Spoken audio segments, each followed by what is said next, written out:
Yeah. Okay. Good evening to you all. Welcome to tonight's shiur, Parshas. Yes. Can you mute everybody? Well, I'm 5 minutes away. I was on the phone to.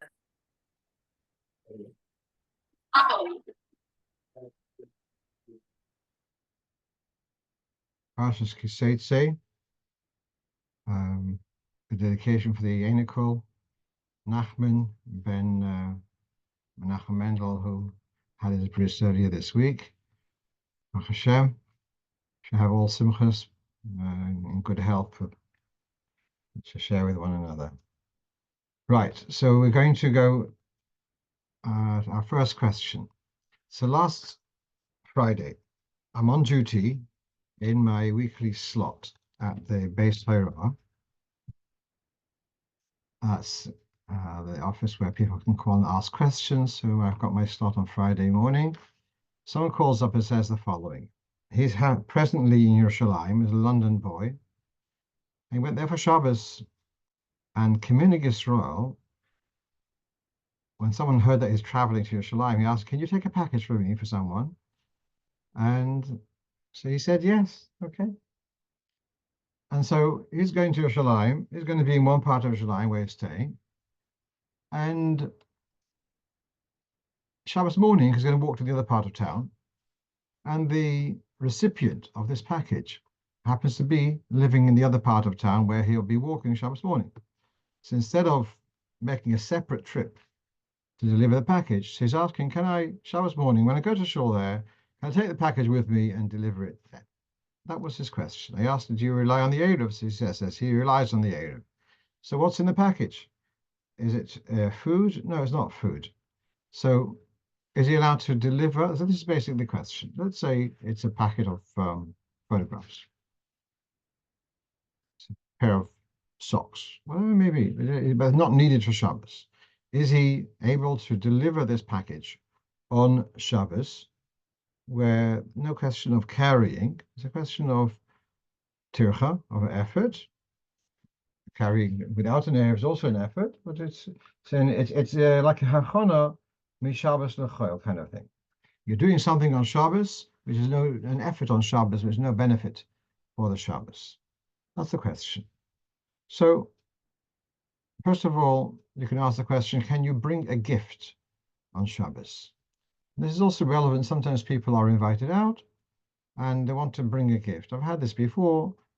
Sometimes people bring a gift, a bottle of whiskey or a bottle of wine, a box of chocolates. That's okay to bring, obviously, when there is an Eruv, to bring that on Shabbos or Yomtov. But what about bringing a book? Could you give you think that this your host or hostess would enjoy this book? You want to bring the gift of a book. Can you do that on Yomtov or Shabbos? So what we have first on the screen is talking about not giving gifts on Shabbos because of transaction, of changing of ownership. And we have the top of the screen, the custom of giving choson, it gives a good drasha, so you give him a gift, and very often people write in the gift, doirin drasha. The reason for that is because to give a gift, to receive the gift for nothing is questionable. But if you give a good drasha, so then you earned it. So that's why often people would write in the gift for a choson, doirin drasha. It's a gift for the drasha. Okay. But to give a gift or kalim for a nice drasha, you said nice drasha, I'm going to give you a good satchel, a pair of blankets, whatever. So that's not okay. Lo yofahem oisu. She also litin shum dover b'matana l'chavere b'Shabbos v'Yomtov. You're not meant to be giving gifts on Shabbos. Other than elo mini ma'achol mashke shelatzerech hayom. You can give a gift of food or drink, which will be benefited from on the day, but otherwise one shouldn't be giving gifts on Shabbos for Yomtov because of the inyan of mekach or memker, of transactions, etc. So, can you give a gift to make someone happy? You want to give them a gift, you're going to give a book. They'll be happy to have receive the book. Can you give, let's say you're doing a Shabbos group, can you give the kids toys a ball, bat, tennis bat. Could you give such a gift to a child on Shabbos because they're behaving nicely at your Shabbos group? So there is a sefer called Orchos Shabbos, a contemporary sefer, and he wants to say that you'd be allowed to do it at Tzorach Mitzvah. His proof is from the fact that you can do so with the esrig on Yomtov, like Shabbos. You're not allowed to do kinyonim, but you're allowed to give the esrig to someone to be kohen to do the mitzvah. On that basis, he wants to say also to get the kids to Tzorach Mitzvah, get the kids to come to the Mesilas Shabbos to Tzorach Mitzvah. He totally misses what the Alter Rebbe discusses this in also in the Shin Vav. We can read that inside on the screen, if you're Zion. That which is a custom, well, one thing was a custom to sell the esrig after Sukkot is over. But then he says, the third line, Bisman mitzvah, during Sukkot, when the mitzvah will be fulfilled. When you take the esrig during Sukkot, that's the communal esrig, you're not really buying a freehold article. It's just getting a privilege to use the esrig. It's like you'd have the bidding for the Aliyas, which is okay because you're not buying the esrig itself, just the mitzvah. Then he adds even more. Even the first day of Sukkot, where there it's imperative that you koine the esrig, gufishal esrig. Even that, he kind of says, you're not buying the esrig outright. You're buying it for 2 minutes and you give it back. That's part of the agreement. You're not really buying the esrig. You're buying the usage of the esrig for the mitzvah. Of course, in Lomdas, you're going to have to say, for this moment, it's going to be totally yours. We know that. But nevertheless, it's not an outright sale, and therefore it's okay. So he's not allowing here kinyan the shem mitzvah. He doesn't have such a hatter. He's saying the fact that you can give the esrig is because you're giving them to use the mitzvah. I mean, let's say, how about giving esrig outright? Would you be allowed to give an esrig outright from Reuven to Shimon on Yomtov? According to this, no, that wouldn't be allowed. Because change of ownership is not permitted on Yomtov or Shabbos. That's what he says. But also, it's the gamrius esrig. If for whatever reason your esrig became possible, would you be able to go to an esrig vendor and say, "Can you give me another esrig? Can you?" Well, how would you do that? It's like you'd have to say, like you want to get some groceries. I'm not even sure about that. You can get groceries and say, we'll settle after Shabbos.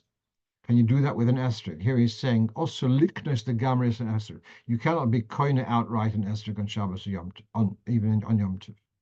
Okay, so that doesn't really work. L'tzorech mitzvah. So to give a gift, to bring round to your aunt, your mother sent you a packet of with you, a packet of photographs to give to your aunt who lives the other side of Yerusholayim, to deliver that on Shabbos. As a gift, that's a problem. You can't give a gift on Shabbos. Of course, there's a simple solution. The simple solution is two possibilities. One is that before Shabbos, you give it to someone else. Can you be koine on behalf of my aunt? And then there's no question of ownership being transferred because it's been already the kinyan was before. Or you can say, like, Auntie, here's this packet. It's not yours. It's still mine or mommy's until Motzei Shabbos. Then you can be koine. You can get around that. Okay. Meanwhile, we have our conversation on Friday. I asked him, in this package, is there any food? I was thinking more, they're really carrying food, and you have in the same package, you have the photographs and some food, a box of chocolates, there's going to be chocolates and photographs. So then that's going to go into what's called the ribui b'shiurim. So to carry the box of chocolates is legitimate. Oh, the fact that there's some photographs, okay, so you're carrying, instead of one item, you're carrying 2 items. That's called the ribui b'shiurim. And perhaps there's room to be makel on that basis. So let's take a look. Here we've got on the screen, we've got Siman Tov Kuf Gimel. And that's talking about doing stuff on the first day of Yomtov for the second day, or even for a weekday. But meanwhile, let's focus on. It's going to be very relevant. We're coming up to season of Yom Tovim. What can you do on Thursday for catering for Friday? Move from 001. I'm not talking about catering on Friday for Shabbos, because that you have an Eruv Tavshilin. I'm talking about catering on Thursday. What can you do on Thursday for Thursday night or for Friday? So let's read what we have over here. Siman Tov Kov Gimel Siv Daled. Vishnei drochim hetiru chachomim lasis melechas echal nefesh b'yomtiv l'tzerech hachoil. There's two methods in which you would be allowed to prepare on Yomtov food, and the part of the benefit will be for the weekday. If part of this effort will be benefited from on this very day. You do it all in one go. So you've taken a barrel of water, and really you don't need the whole barrel. Let's say instead of putting up 1 liter of soup for today, you're going to put up 3 liters. And so the other 2 liters will be for afterwards. That's permitted. Because when you're doing the action of the malacha, which is placing the pot on the fire, so it's all in one go. The soup for today and the soup for tomorrow is done all in one go. So that's legitimate, yeah? So just let's clarify this. On Yom Tov, can you add cold water to a kettle? Now, I'm not going to go into now whether you're going to be activating the thermostat. Let's say it's hissing or the light is on. You know that the element is on. So there's not a problem of you pouring cold water and waking it up to switch off. Okay. Can you add water on Thursday, 6 p.m., so that at 8 p.m. there'll be plenty of hot water? And that's not okay. Yeah, you wouldn't be allowed to boil water on Thursday, which is the first day of Yom Tov. So that Thursday night, you should have an ample supply. Whereas if you were taking an old-fashioned kettle or an urn, and you needed, you wanted to have a cup of tea, let's say it's 5 o'clock, and you want to have a cup of tea at 6 o'clock. And then instead of putting up 1 liter, which will be enough for this afternoon, you put up 5 liters. And you do it all in one go. So part of it will be for the present, and part of it will be for the following evening, the following day. That's legitimate. So that's the concept of ribui b'shiurim, which is permitted on Yom Tov, as you can see here, because you're doing it all in one go. So coming back to our fellow in Yerusholayim, he's got his bag with some pictures, and if there's also going to be some chocolate, so then you can argue, okay, it's only ribui b'shiurim, and therefore we should be legitimate for him to carry the package to his aunt. We can't have a problem with the tircha because, okay, and because it's all in one go. This is, however, very, very interesting. So we've got this concept of ribui b'shiurim, which is a mitigating factor. This is now you have on contemporary sefer. Some say that this ribui b'shiurim is only means when all the details of that package, of that lump, are all eligible. So let's say you're putting up soup. Every drop of soup in that pot could be eaten today and could be eaten tonight. So every piece is legitimate. The fact that you're putting up more than necessary, okay, that's ribui b'shiurim. But what happens if some of it is eligible for today and some of it is irrelevant for today? So then that doesn't qualify for ribui b'shiurim. And so coming back to this package, which has got photographs and a bar of chocolate, you can't necessarily use the trick of ribui b'shiurim. Oh, because I've got chocolate there, I can carry the pictures. Not necessarily so, because the chocolate is fit for baby yom, and the pictures aren't. No, I'm giving a marshal of pictures. That's just for want of an example. Right.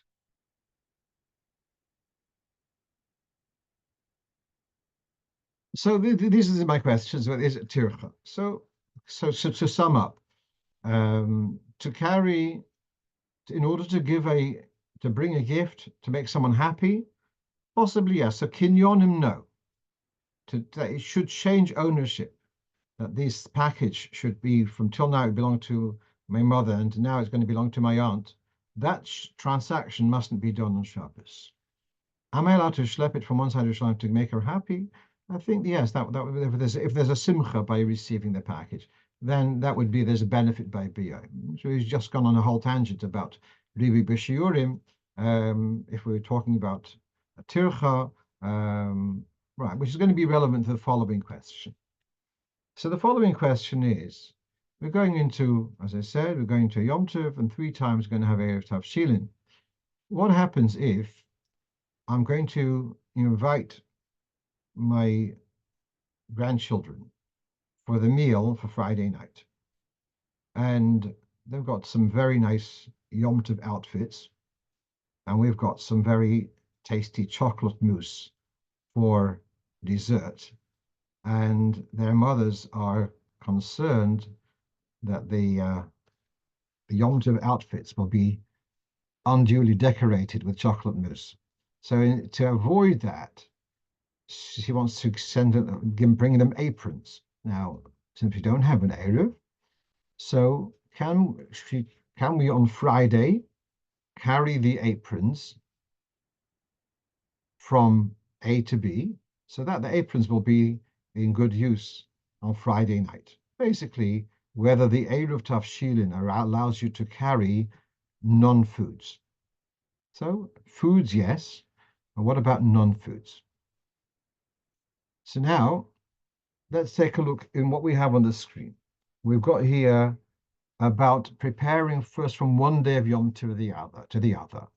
So the Alter Rebbe again in Tov Kuf Gimel tells us that you wouldn't be allowed to do effort to prepare from one day of Yom to the other. I know it's slightly off track for the moment.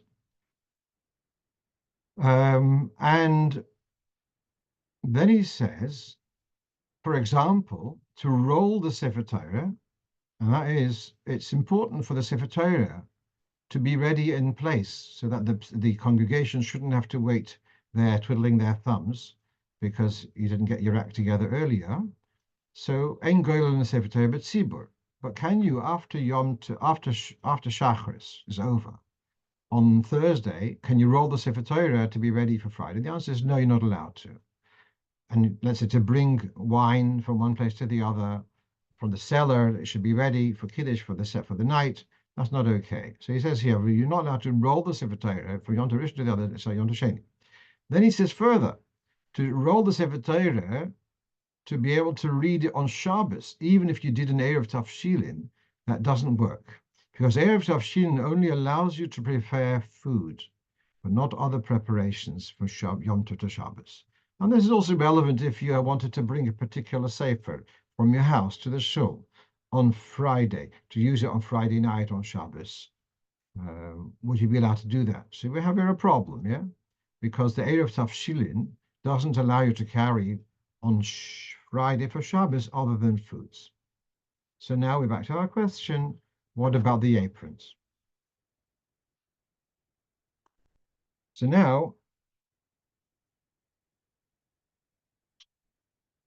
we're looking at the Alter Rebbe's Loshen in Siman Tov Kuf Chav Zayin, where he talks about Eruv Tavshilin. And he says the following, really, Min HaTorah, if you cook on Yom Tov for a weekday, and the food could be enjoyed on the same day, but you have intention for the weekday, then you would not get punished, because it's eligible for today. But let's read these words. Elo shechachamim osur litroyach b'Yom Tov litzorech hachoil, kevon she'efshel litroyach b'choil atzmoi. You're not allowed to expend effort on Yom Tov for after Yom Tov because you can do it on the same day. So why can't you roll the Sefer Torah on Friday for Shabbos? Because you can roll the Sefer Torah on Shabbos. Yeah. But what happens if it's something which you couldn't do on Shabbos? then you are allowed to prepare on Yomtov for the following day. Yeah. So even though the Eruv Tavshilin does not allow you to carry the apron on Friday for Friday night, but since it's not possible to do it otherwise, then we see here that you would be allowed to carry to expend the effort on Yom Tov for Shabbos, because it's not going to be possible on Friday night. On a similar note, I've discussed this at length a while ago. A certain shlucha who has about over 100 people for her Shabbos and Yom Tov meals, and they don't have they for the second night of Yom Tov they want to serve kugel, so they've got 10 kugels sitting in the freezer. For storage purposes, they can't keep everything out, so they have stuff in the freezer. So are they allowed to take out the kugels on Thursday, so that they should on Thursday afternoon, that they should defrost by Thursday night, and then on Thursday night they'll pop it into the oven and it'll take half an hour to warm up. But if they're going to have it in the freezer, straight from the freezer, it's going to take 2 hours to warm up. So they're asking, can they take out stuff to defrost on Yom Tov Rishon, so that it should be edible, usable on the night, which is already Yom Tov Sheni? And according to what we're seeing here, the answer is yes, because it's not that you're trying to save effort on Motzei or on the Thursday night. It's not a question of effort. It's not going to be available. It's not going to be possible to do what you need to do. You need to do it 3 hours earlier. You can't do that at night. And therefore, that's one of the bases to allow taking the food out to defrost. So here we've got here interesting heter of that something which cannot be done at night. There would be a heter to do so, that preparation. Not talking about malocha, or even FGM malocha, but it would be permitted on Yom Tov for Shabbos without the Eruv Tavshilin. There are those who even say that Eruv Tavshilin is not needed for Haitzor. It's needed for cooking and baking, but not for carrying. Okay, that's enough for the moment. Quite a complicated piece. Let's go on to, here's a very interesting. Last week we had a discussion. Do you need to have a minyan listening for Kriyas HaTorah? Yeah, and we had Mr. Brewer, the Mishnah Prima Godim wasn't sure about, and the Mishnah Brewer in Simon Kuf was involved. It shows that if you're sure, you need to have 10 people listening to Kriyas HaTorah. And in case you didn't hear last week's shiur, this is going to be relevant for, let's say, when you make these minyanim on Shabbos before Gimel Tammuz, or Shabbos before Yud Shvat, and you have these multiple minyanim one after the other, and you've got 8 people who are going to have aliyahs, and another 2 people who are kindly lending their souls to make up your minyan. Do they have to listen to Kriyas HaTorah, or can they do other stuff whilst making up your minyan? So according to what we just said, that you need to have 10 people who are listening, including the Baal Korei, obviously. So you need to have 10 attentive people for Kriyas HaTorah, unlike things like Kaddish, where someone who's davening Shemona Esrei would make up for the minyan. So now, just Hashgacha Pratis, this is an interesting one. A bar mitzvah boy came over to me, a nice Geschmacker boy, and he asked me the following. During the holidays, he went to one of the local shuls in Golders Green, which is a Nusach Ashkenaz shul. It was not at a scheduled minyan. Imagine, it's holiday time, it's 10 o'clock in the morning, and there were 6 Lubavitcher boys there, and 4 Nusach Ashkenaz boys. Make a minyan, yeah, sure. So one of the Lubavitcher boys goes over to the Omid. Now, one of the differences come to Tachnun, where Nusach Ashkenaz, you go straight into straight into Nefilas Apayim, and there's no Vidui, and there's no Hashem, no Yud Gimel Midos Rachamim. In Nusach Sfard and Chabad, we do. So you got these 10 boys, 6 of them are going to say Yud Gimel Midos Rachamim, and the other 4 say, well, it's not our Nusach. They're wrong, because in this respect, I think Moshe Feinstein says this, but if a Nusach Ashkenaz man happens to be in a Sfard minyan and the minyan is saying Hashem Hashem, you have to go say it along. But be that as it may, they're saying they're not going to join in. So this boy is asking me, for Shloshas Midas, when you need a minyan, do you need to have 10 people saying, or is it enough 6 people saying and 10 people in the room? That was his question. So here you have on the screen, in Siman Tov Kof Samach Hey, I think it is. It says, Ein hayochid rashai loy b'shleishes midas derech tefillah v'koshes rachamim. A yochid should not be saying or giving mitzvah rachamim because it's dovo shebekdushahem.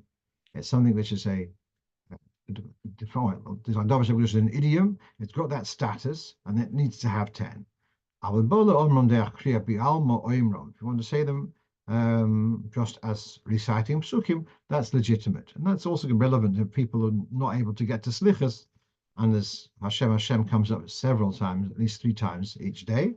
So then you should say the psukim, but if you are able to say them with the trop, so say it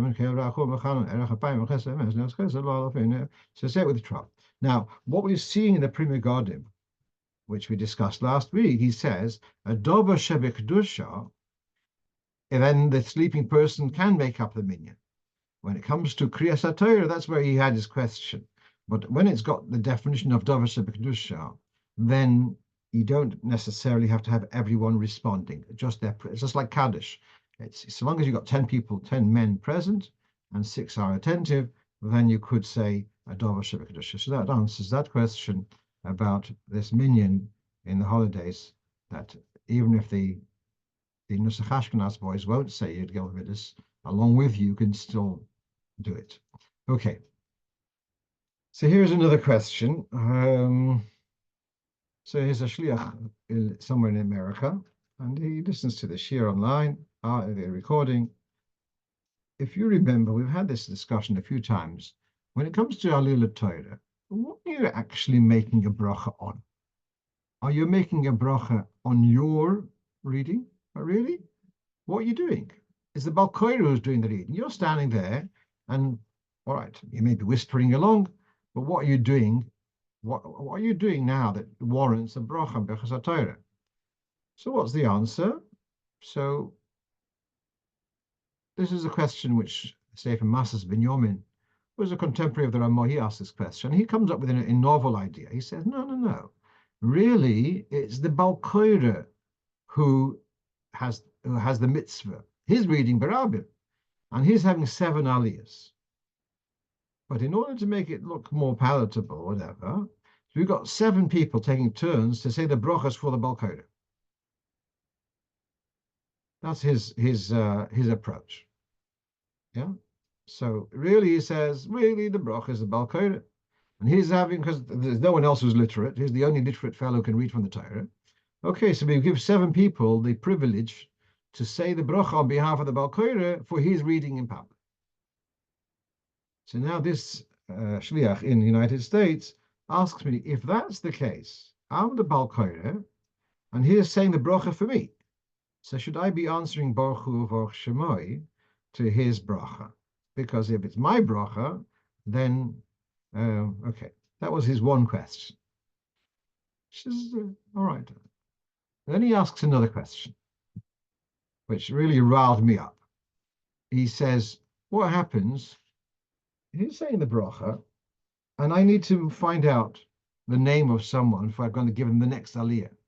Well, sometimes, I'm standing as a gabbai, and someone who's standing near me, and I have something very, very important to say to him. Probably some joke about something here. So it's very, very important. Am I allowed to quip my jokes whilst this fellow is saying the brochos? If the brochos are my brochos, then I have to be fully attentive. But if he's saying his brochos, so I really vented on this one. I said, you guys, you're Gabbai, you're standing next to the bimah, and you get used to it.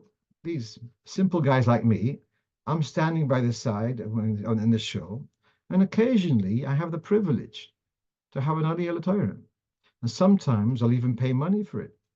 As it comes to Yomtov, we have bidding. So for me, that's a very special moment. How dare you stand there and crack jokes or chat with someone while someone's there having an Aliya Torah and saying a bracha? It's just, it's so off-putting. I can just vent a little bit more and say that occasionally I had been called up to maftir, perhaps did pay or someone else paid, and there's someone behind me chatting. And I'm trying to focus on the maftir, on the haftarah, and it's a very special haftarah. And you've got people there. Just I sometimes feel like asking for my money back. So I really said, that's totally inappropriate. If you're standing there, you are the custodians of the Kriyas HaTorah, and you should make sure that that the person who's saying the brochos should have the full attention, at least of the people who are right nearby. So having said that, so now, but back to the technical question, having vented, back to the technical question, is the bracha said by the Oila L'Torah? Is it said on behalf of the Baal Korei? So what you're seeing on the screen is the Tzemach Tzedek, who quotes the Masas Binyamin, a famous tshuva, which is why Chabad don't do Hosofas. That's in Simon Chaim. And he says, well, on the other hand, he says, perhaps you could say the following, that we're doing a duet. I'm having an Aliya, and there's a Baal Korei. I'm reading quietly, he's reading aloud. And it's a duet, and I'm saying a bracha on this reading, which he is singing aloud. I'm saying quiet, but we're doing it together. That's kind of, but he still seems to be saying that it's a duet, so therefore it's both of you, the Oila Torah and the Baal Korei, both have the need for a bracha, and the brochos for both. And therefore, yes, I think you shouldn't, well, besides the menschlichkeit aspect, but also from halacha, it's your bracha, and therefore you should be listening. And possibly, don't say broch shmoy, fine. I didn't manage to find anyone who addresses that point about broch shmoy. On the other hand, by the Sfardim, even a bracha which you are, they say broch shmoy. So that's not really make it or break it. Okay, let's move on. Let's move on. So now, so this is a question about mini droshes between the Aliyas. So that's become very, very popular in many Bati Chabad, and not only that the rabbi says a synopsis of the Aliya before or after, and I look at it and see, these people, many people come to Shul, they don't really follow the Hebrew at all.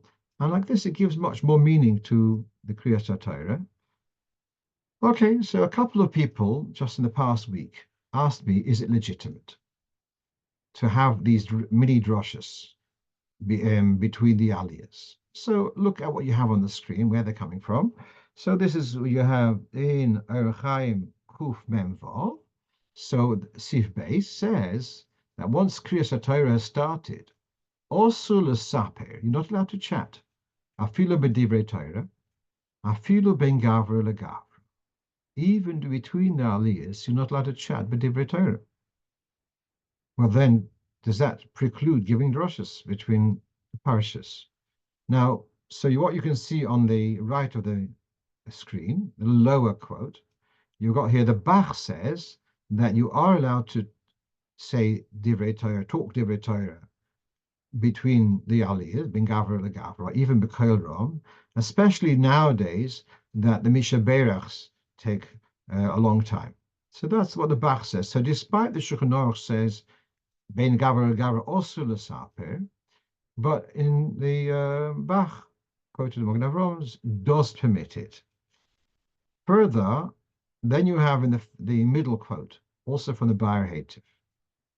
Now, it's curious that the Aleph is keyed to the Sif Aleph, which says about walking out of the room, ben gavra legavra. And so you've got ben gavra legavra in Sif Aleph and Sif Beis. But never mind. In the Aleph, he says the following: Ha'oila l'Torah muter lidrosh Imu l'shem shamayim. One who has Aliya Torah is allowed to speak if it's l'shem shamayim, and he gives a quote from the Sefer Nachlas Yaakov from Rabbi Yaakov Halperin, Siman Nun. So I looked this up. This was printed in Italy in the year Shidden Pay base. Where is it? Forgotten which city? Somewhere in Italy. And the whole city is a fascinating story. It's someone who comes to a city, was it Venice or Padua? I think it was Padua. He comes to Padua, and he has an Aliya, and he's actually come there also to do a fundraiser. So after he has his Aliya, before the Mishaberach is done, so he gives a drosha, and basically arousing the people to contribute to the cause for which he's fundraising. And so that when they do a Mishaberach, there should be lots of contributions from all the people around the room to his Mishaberach. And so then he got into hot water with other people saying, you can't do that. And listen to this. He says that he has seen in front of very prominent earlier poskim, Rabbanim, that even before having said the after bracha, they would also allow saying a drosha, and certainly ben gavra legavra, to say a mini drosha. So I've got this on the screen, and this is like the conclusion of a few pages there. Leis dein sorich baishesh, no question, no hesitation.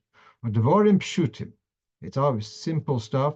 Sharashai lahafsik ben gavra legavra, you're allowed to interrupt between aliyas k'shahatoyra stumo or mechusa. When the Torah is closed and covered, you're allowed to talk b'mila deshmaya, with matters of heaven, hashayochim ato, which are relevant here. K'koin lidrosh drosha hashayeches be'itor, possibly, if you to say a drosha which is relevant here, to do a mitzvah iveres, like donations, make a mishaberach, etc., which is noag b'kol Yisrael. No one asks a question about making a mishaberach.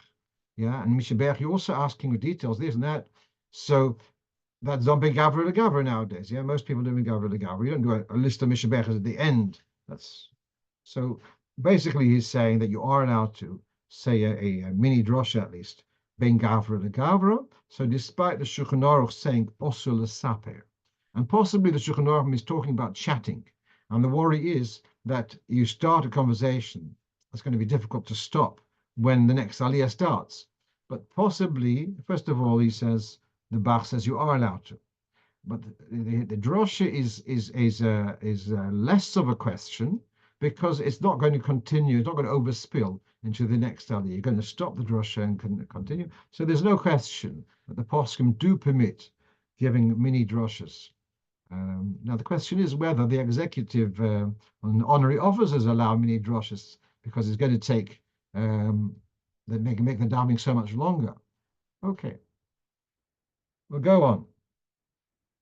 A couple of shilas on shofar. These are two questions, two shofars. One on the top right has got a hole. Actually, a liquid does come out of the hole. So is that shofar kosher?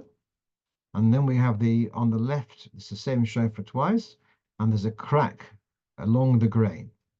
So are these shofars kosher for Rosh Hashanah? So we're going to read this inside, and it's in that Siman Tov Kuf Pei Vav, where it talks about if the shofar is split lengthways.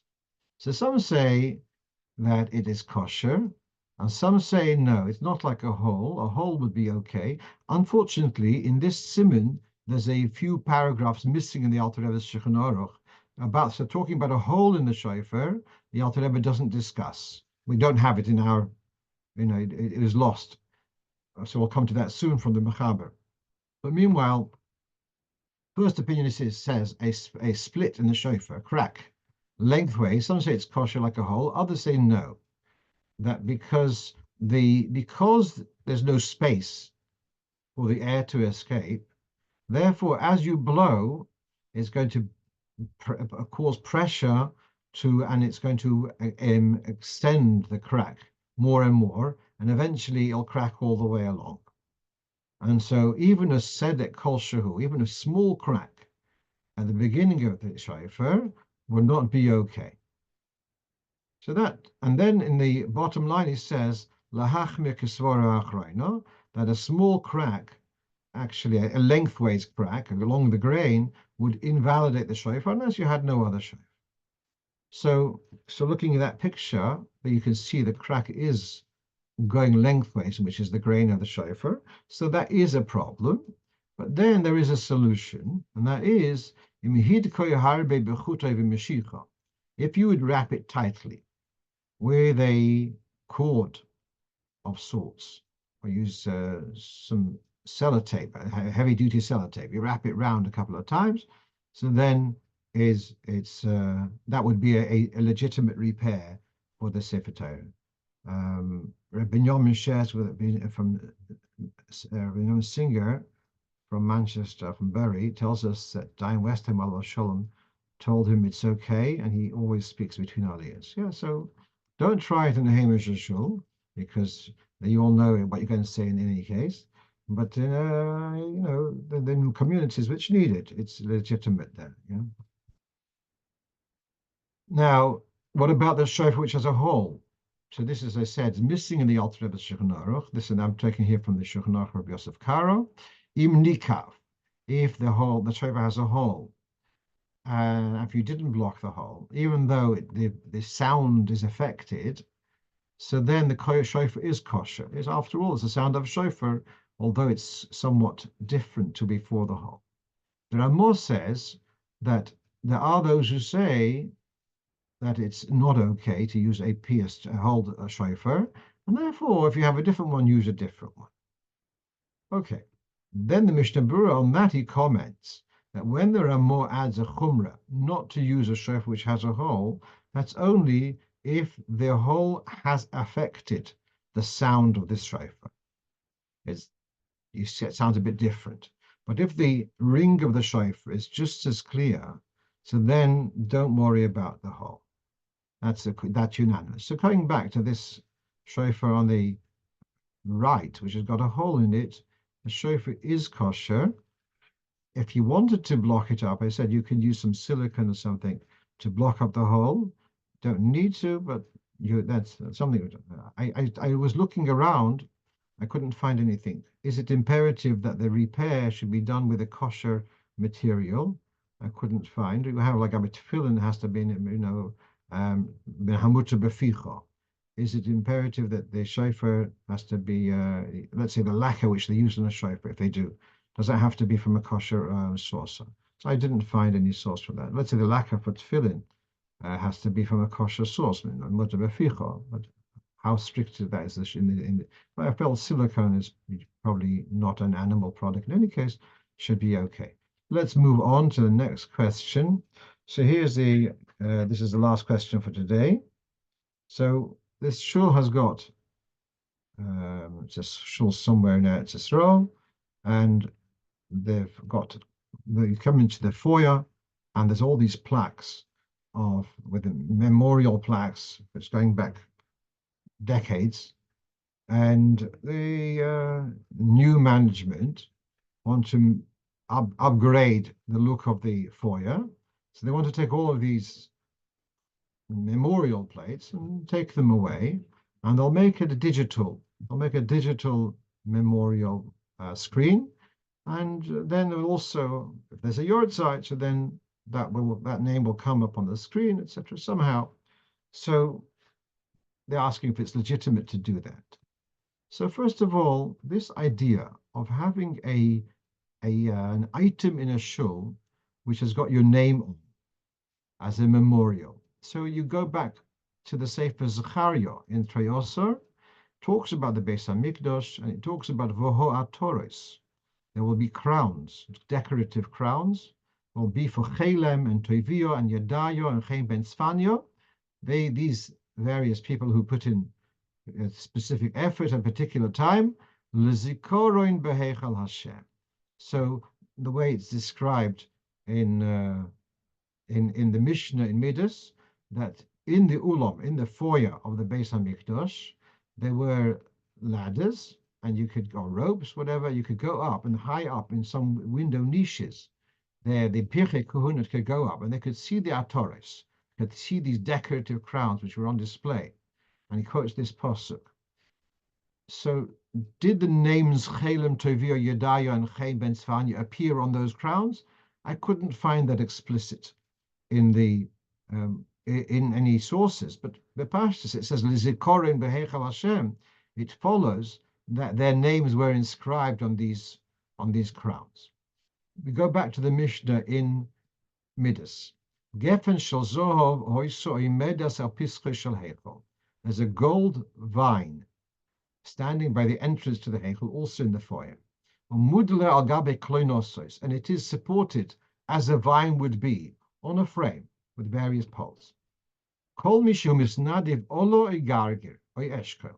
People might be inspired to donate a gold leaf, a gold gargir. Gargir would be like a grape or something, or eshkel, a gold cluster. Maybe v'toileba. So you've got this frame, which is meant to replicate a vine. And if I'm feeling very generous, I go to a goldsmith and I get a grape made out of gold. I come along to the Beis Hamikdash and a kohen hangs it on this vine. So you've got this vine with all these grapes and leaves made of gold. Now, again here, I could not find that they had. I recall that it said that they would write their names on these leaves or these fruit which they put onto this vine. I couldn't find that now. But what I found very significant is the Tosfos Yomtov, in his commentary on that Mishnah, says the following. Okay, so people have donated leaves of gold or grapes of gold, and they have been suspended on this vine. Well, when such time came, there was need for gold for upgrading for the heichal, the premises. For Yerusholayim mikan, they would take grapes or gold leaves or gold grapes off the vine, and they would be melted down. So if there was a need for gold for other upgrade jobs, they could take the grapes, the golden grapes off this vine, which had been donated by people for a memorial, and they are allowed to be removed. So what I'm seeing from here is that even if people have given a memorial plaque, and they've given money to have that memorial plaque, that there's still room for, at a later stage, for it to be put away and somehow to be, and especially here in this case, where they are having the names kept on a digital screen. So, and this is now you have on the screen from Hilchos Tzedakah. If someone dedicates something for tzedakah, you're allowed to write your name on it, and v'roilas it's actually appropriate to do so. It's an encouragement for other people. So yes, to donate an item for the shul and have your name on it, that's appropriate, says the Shulchan Aruch. And here's Mishnah Berurah brings this in simulation in Kuf Nun Dalet. That's okay. Since we see the Torah, this is the famous Rashba, which the Rebbe quoted many, many times, mitzvah lefarsim oisa mitzvah, that people are doing good things, it's good to publicize their good deeds. Okay, so it's legitimate to have your name on it, but it also seems to be legitimate to upgrade the premises, even though it's going to be, those things are no longer going to be on display. What I did say to the questioner about this shul, I said that you should have your digital display should also allow, if visitors come from another part of Eretz Yisrael, they come along with their family, this is where Saba used to daven, and he donated, it should be the digital display should allow for them to look up and show and to see where their dear ones are recorded in the archive, or the memorial archive. In this way, of course not on Shabbos, but for the weekday, they should be able to come and see where their dear ones have been, their memories have been perpetuated. That's what I have for you this evening.